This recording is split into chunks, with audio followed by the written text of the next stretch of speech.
Now, a lot of people think of moderation as simply being sort of a policeman function and sort of enforcing the rules. And the way we think about moderation is essentially it's helping users be successful and helping the company be successful. So keeping participation within the boundaries of what the company has defined for the purpose of this community and making sure that users can use the community successfully in whatever way. It may mean answering their questions about tools, it may mean helping them in providing other kinds of assistance or advice about how to use a community successfully. That's what it's about. It's really about success in those two directions. Excellent. All right, so the next question, crucial elements of a good moderation game plan. Yeah, I mean, lots of different directions you can go with moderation, and it might differ from community to community, but I really think the starting point is really 4 elements. The first element is just good user guidelines. I mean, moderation begins with enforcing guidelines, so making sure that users understand. Most users want to use the community successfully, they simply want to know what the rules are.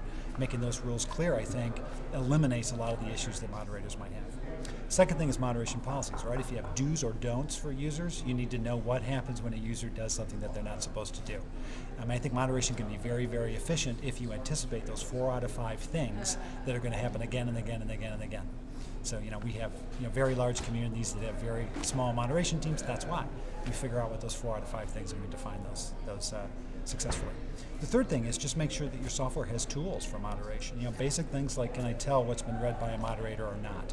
Do I give the moderator the opportunity to flag something, store something, escalate something to a person in the organization who might need to deal with that? A lot of community platforms I sort of compare to cars without steering wheels. They're going to go forward, but you're not going to necessarily be able to steer them. Moderators are helping steer, so you got to give them that dashboard and that steering wheel.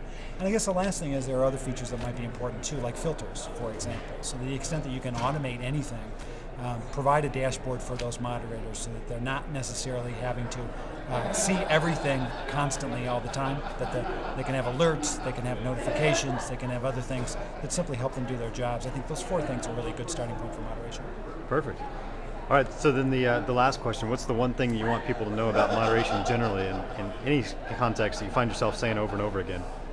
Well, I guess my main message is that moderation is not really complicated. I mean, there are many things that you can do, and you'll find successful moderators that have very different styles.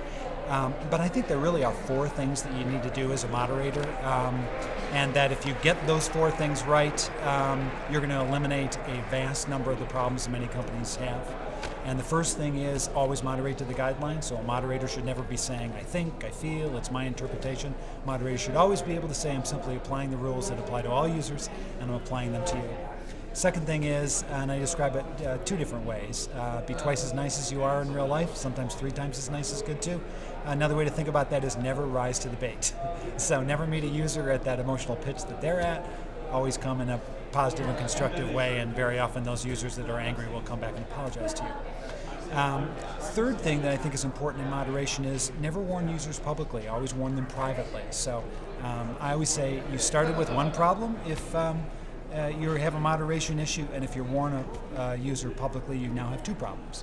You now have the original problem, and you have a user who feels like they need to save face, need to defend themselves, need to convince you why they shouldn't do that.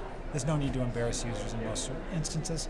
And I guess the final thing is just make notes of what you do. Usually moderators are not working independently. They're working with other people. Maybe it's a community manager, maybe it's other moderators. If we keep track of the interactions we've had with users, then we can begin to understand how we can create a consistent experience with users.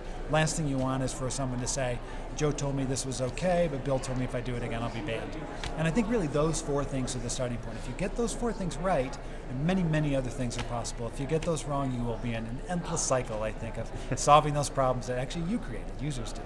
Moderation helps establish what the culture is of a community, which is very, very important, particularly for large brands and companies wanting to get into this space. It's just a critical element to keep things on track. All right, so what does that mean, keep it on track?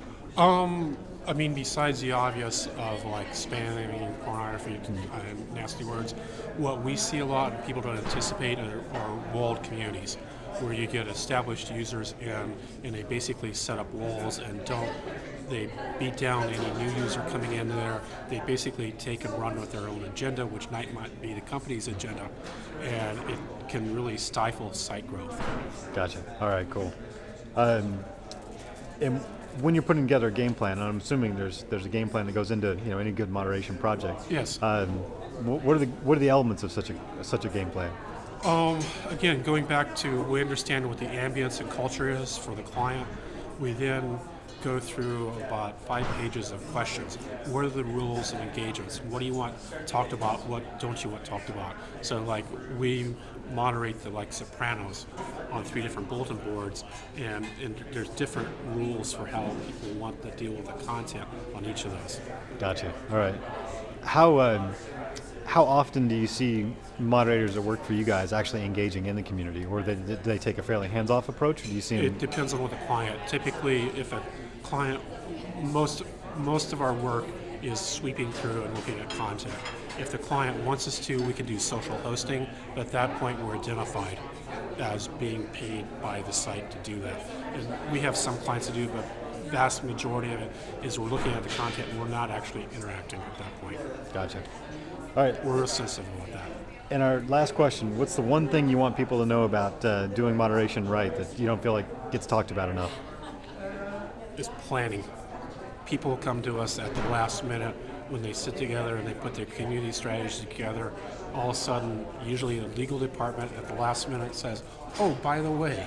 So they've already had a tool built and they haven't actually thought about doing moderation yet. Right.